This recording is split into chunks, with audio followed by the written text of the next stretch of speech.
لیکن ہم اس مقصد کے حصول کی کوشش نہ کریں تو ہمیں ڈر جانا چاہیے۔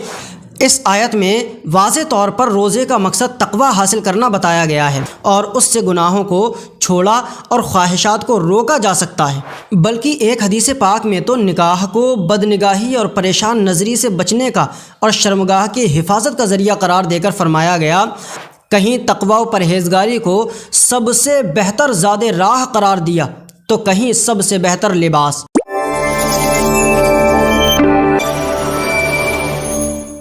روزہ مسلمانوں پر فرض ہے، بلا عذر اس کا ترک کبیرہ گناہ اور جہنم میں لے جانے والا کام ہے، جبکہ اس عظیم عبادت کی بجا آوری پر جنت کی بشارت ہے۔ روزہ ایک خاص مقصد کے تحت رکھا جاتا ہے۔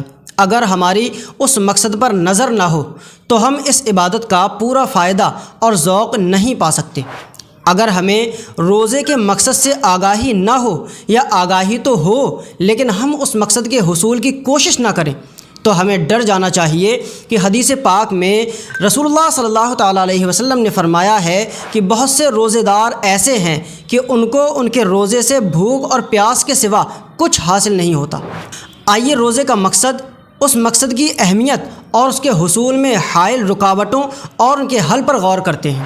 اللہ تعالیٰ کا فرمان ہے، یا ایھا الذین آمنوا کتب علیکم الصیام کما کتب علی الذین من قبلکم لعلکم تتقون۔ اے ایمان والو، تم پر روزے فرض کیے گئے جیسے تم سے پہلے لوگوں پر فرض کیے گئے تھے تاکہ تم پرہیزگار بن جاؤ۔ اس آیت میں واضح طور پر روزے کا مقصد تقوی حاصل کرنا بتایا گیا ہے۔ تقوی کا مطلب یہ بھی ہے کہ ممنوع چیزوں سے باز رہ کر خود کو گناہوں سے روک لیا جائے، چونکہ تقوی کی بنیاد ہی باز رہنے اور رک جانے پر ہے کہ کھانا پینا دستیاب ہونے اور اس کی خواہش ہونے کے باوجود بھی روزہ دار جلوت اور خلوت میں اپنی خواہش پر قابو پا جاتا ہے اور صرف حکم الہی کی تابعداری میں خود کو کھانے پینے سے روک لیتا ہے۔ اور چونکہ خود پر قابو رکھنے اور نفس کو اللہ تبارک و تعالیٰ کے حکم کا تابع رکھنے کی یہ صلاحیت روزے کے ذریعے بھرپور انداز میں حاصل ہوتی ہے اور اس سے گناہوں کو چھوڑا اور خواہشات کو روکا جا سکتا ہے۔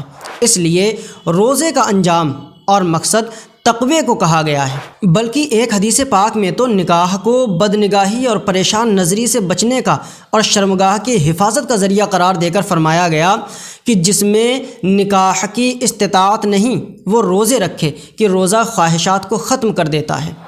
قرآن پاک میں کئی مقامات پر تقوی کی تاکید کی گئی ہے، چنانچہ کہیں تقوی اختیار کرنے کی وصیت و تاکید بیان فرمائی تو کہیں اسے استطاعت کے مطابق اپنانے کا حکم دیا، کہیں تقوی و پرہیزگاری کو سب سے بہتر زاد راہ قرار دیا تو کہیں سب سے بہتر لباس۔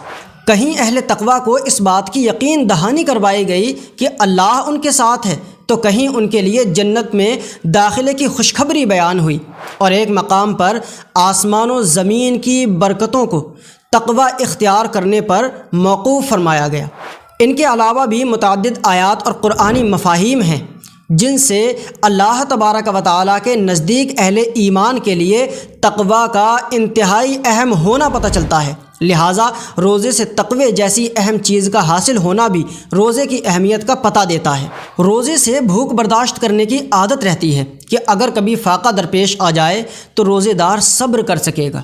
روزے میں بھوک برداشت کرنی ہوتی ہے، اس سے روح گناہوں سے باز رہتی ہے۔ روزے سے ریاضت اور نفس کشی کی مشق ہوتی ہے۔ شہوت اور غصہ جو کہ تمام گناہوں کی اصل اور جڑ ہیں، روزے سے ان کی قوت کمزور ہو جاتی ہے۔ اس سے شیطان کے راستے تنگ ہوتے ہیں، دل کی پاکیزگی، رقت قلبی، عبادت کی لذت، انکسار، دوزخ کی یاد، شہوت کا خاتمہ اور غیر ضروری نیند سے نجات بھی ملتی ہے۔ یہ ہے روزے کا اصل مقصد کہ روزے دار اللہ تبارک و تعالیٰ کا خوف اپنے دل میں بٹھا لے اور پرہیزگار بن جائے۔ اور اس کے کچھ فوائد، اللہ تبارک و تعالیٰ ہمیں پابندی کے ساتھ روزے رکھنے اور تقوی اختیار کرنے کی توفیق عطا فرمائے، آمین۔ السلام علیکم۔